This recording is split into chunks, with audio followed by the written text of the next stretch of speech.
nagbabalik po ang inyong kakupela, ang kupelang Lily. So for today's video mga kakupelas, nagbabalik po yung vlog natin sa pagluluto. Since I got out from the boat, pero sa bangka nagluluto pa rin ako. Pero ngayon, tayo naman is sa house naman tayo ngayon magluluto. So, gagawa tayo ngayon ng noodles, but instead na yung mga noodles natin or normal Asian noodles, iba naman yung gagamitin natin. So, ito yung gagamitin natin, yung ginagamit na Mickey sa atin sa Pilipinas. Ang tawag dito is Hilopites. So, Greek noodles naman, style Greek noodles naman ngayon ang gagawin natin, pero ang procedure pa rin natin is Asian pa rin naman po. Iba lang yung ilalagay ko kasi naubusan sila ng noodles dito sa bahay ni Lola. So, I will use Hilopites. So, meron na tayo dito mantika na painit ko na.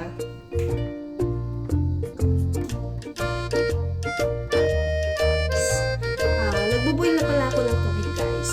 So, para doon, ibuboil ko muna yun. Ilagyan natin ng kunting asin para magkalasa. And then, small amount of oil.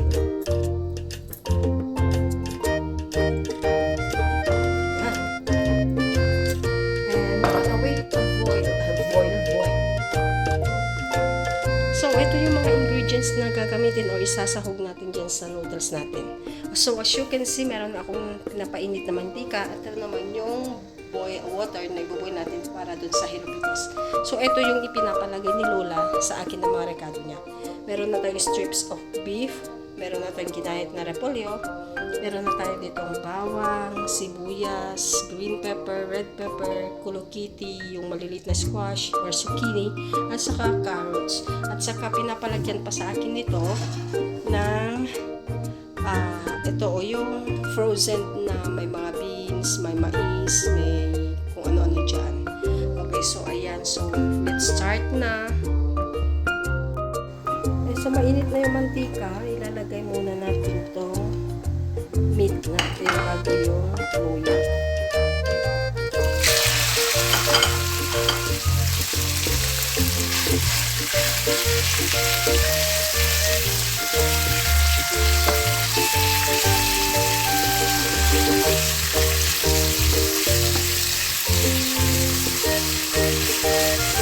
Sorry, bawang ko pala. Hindi pala luya.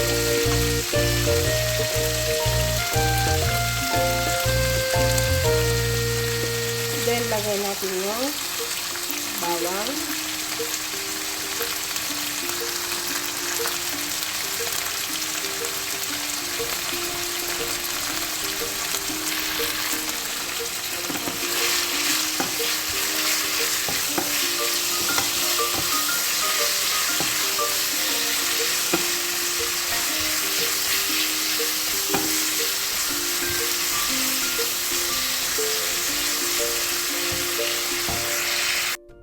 Ayan.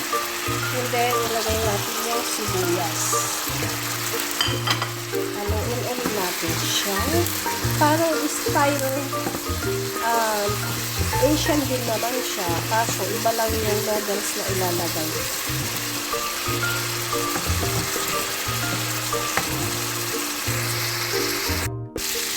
Medyo nagkakakulay na yung karne natin. So, pwede na natin ilagay yung carrots.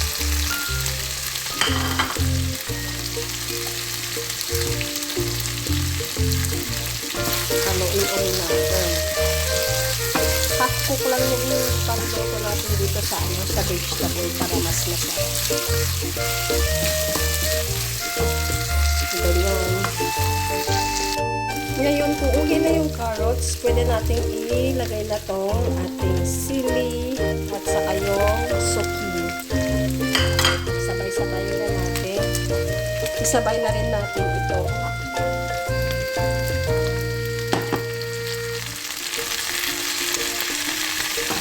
At saka haluin natin.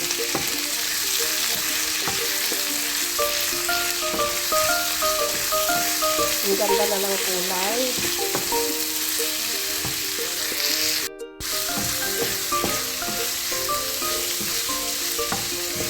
lutuin muna natin saglit yung bell pepper at saka zucchini na inilagay natin.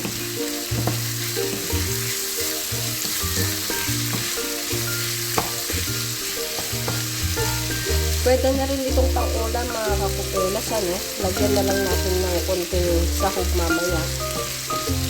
Pwede na rin pang-ulam at saka mag-boiled or mag-boiled ka na ng rice.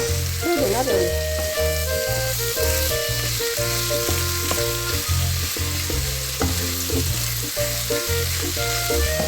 Ini-stop ko muna yung pag-boil ng water para dun sa ating chilaquiles kasi 5 to 6 minutes lang naman yung i-boil.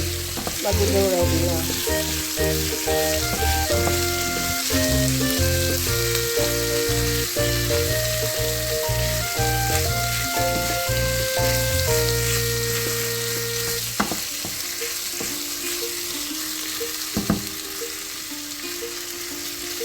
Lutuin muna natin saglit yung mga bell pepper. Sa tingin ko okay na yung bell pepper natin. So ilagay na natin yung ating cabbage.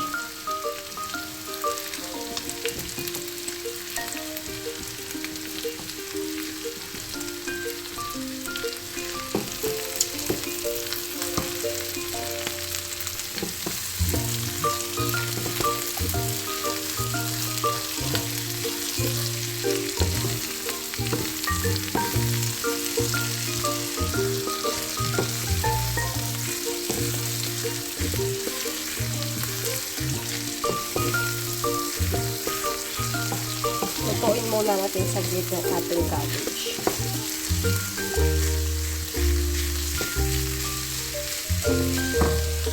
So, habang niluluto yung cabbage, i-boil na natin yung pasta or yung chilaquiles natin.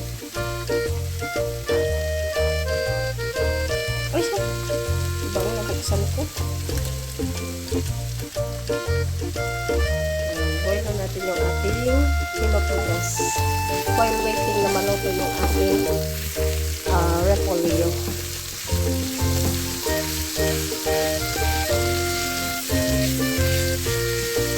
Malapit lang, mabilis lang naman maluto ang ating repolyo.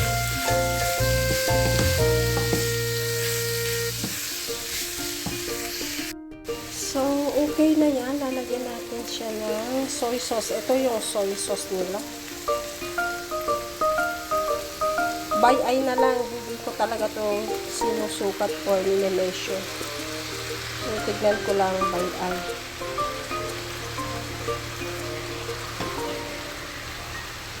Tapos, lalagyan ko siya ng isang baka na Knorr cubes. At saka, fresh na pepperoni. So, okay na yung ating vegetables, yung ating ginisa. Okay na siya.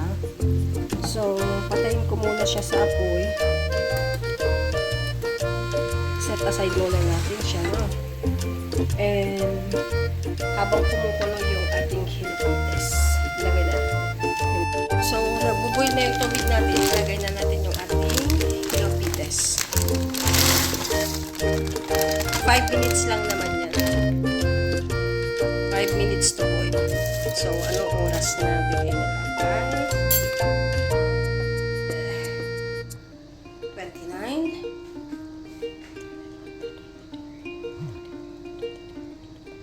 36 minutes. 36 minutes. Ibig kong sabihin, 11:36. Nilagyan natin siya 11:29. So, aangatin natin siya 11:36. Ayan, hayaan lang natin siyang mag-boil. 5 minutes or 6 minutes. So, better I think 5 minutes. So, 29 instead no. So, 35.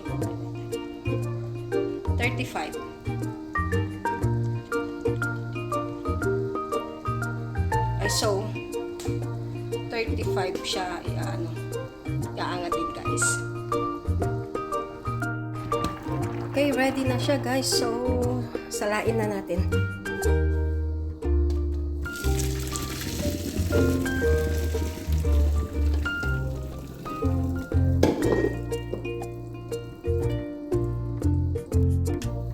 Okay, so since okay na yung ating pasta, yung pinapitas natin guys, pwede natin siyang isahog dito sa ating niluto kanina na mga vegetables.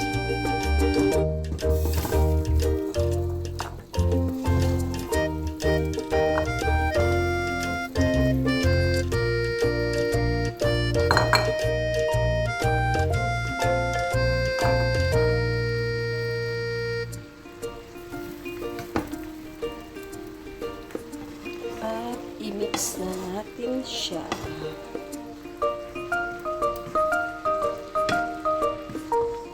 Pahinaan lang natin yung apoy para hindi masunog.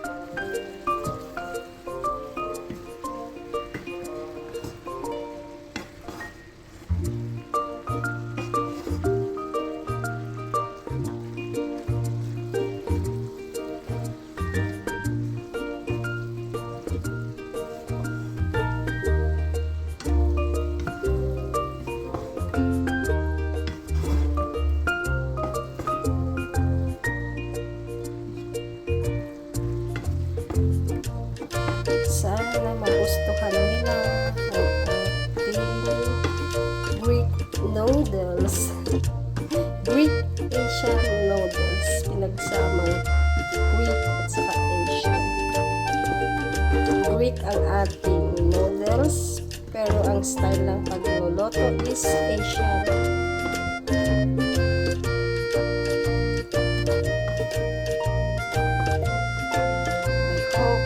Magugustuhan ng mga kakain.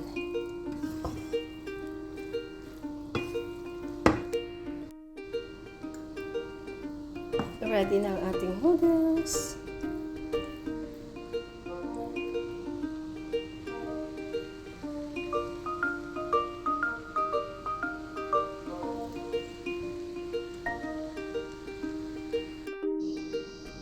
Ready na guys. Let's eat na with matching Coca-Cola. Let's eat.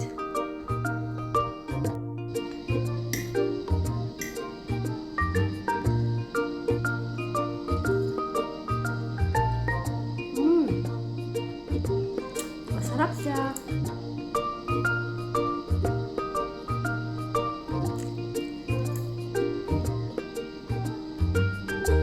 Thanks for watching guys. Thank you.